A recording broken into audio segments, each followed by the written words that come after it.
নমস্কার, আমি অঞ্জনার রান্নাঘরে সবাইকে স্বাগত। আজ আমি এখানে রুই মাছ নিয়েছি। এই রুই মাছ আমি সর্ষে ও পোস্ত বাটা দিয়ে রান্না করব।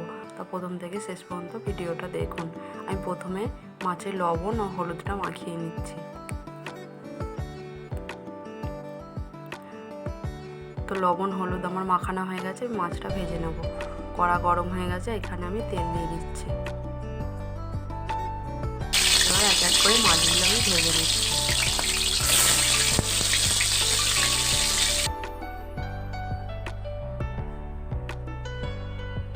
আমার এক পিঠটা হয়ে গেছে, আমি উল্টে দিচ্ছি। মাছ আমার ভাজা হয়ে গেছে, আমি তুলে নিচ্ছি।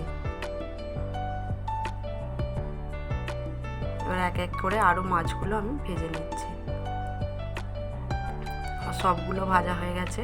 এবার আমি এখানে কিছুটা সর্ষে নিয়েছি আর কিছুটা পোস্ত নিয়েছি আর 3টে কাঁচা লঙ্কা নিচ্ছি। আমি এটা শিলে বেটে নেব। এই মাছ ভাজার তেলে দিয়ে আমি মাছের ঝালটা করে নেব। তো আমি এখানে একটু কালো জিরে দিচ্ছি, একটা বড় সাইজের টমেটো কাটা দিচ্ছি। তো আমি টমেটোটা একটু ভেজে নিচ্ছি। এবার 1 চামচ আমি রসুন বাটা দিচ্ছি আর 1 চামচ আদা বাটা দিচ্ছি। আমি একটু এটা ভালো করে ভেজে নিচ্ছি, কাঁচা গন্ধটা যাতে না থাকে। এবার আমি পেঁয়াজ বাটা দিয়ে দিচ্ছি।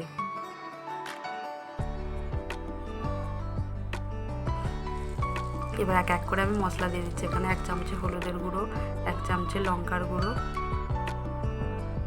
আর 1 চামচে জিরে গুঁড়ো দিচ্ছি। দিয়ে আমি এটা ভালো করে একটু কষিয়ে নিচ্ছি। এবার হালকা করে একটু জল দিয়ে আমি আরও একটু কষিয়ে নেব। এখানে আমি পরিমাণ মতো লবণটা দিয়ে দিচ্ছি, দিয়ে একটু কষিয়ে নিচ্ছি। এবার এতে আমি পোস্ত ও সর্ষে বাটাটা দিয়ে দিচ্ছি।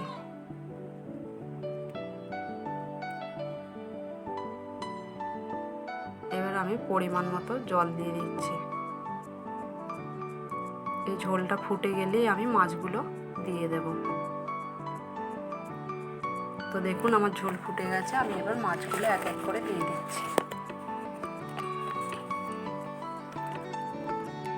তো কিছুক্ষণ ফুটে গেলেই আমি এবার শেষে ধনেপাতা ছড়িয়ে দিচ্ছি। দেখুন আমার রান্নাটা হয়ে গেছে। আমার এই রুই মাছের রেসিপি আপনাদের সাথে আমি শেয়ার করলাম। আপনারা অবশ্যই বাড়িতে ট্রাই করে দেখবেন আর কমেন্ট করে জানাবেন। আর যদি ভালো লেগে থাকে একটা লাইক করবেন, বন্ধুদের সাথে শেয়ার করবেন। আরও রেসিপি পেতে আমার চ্যানেলটিকে সাবস্ক্রাইব করে নেবেন। ধন্যবাদ।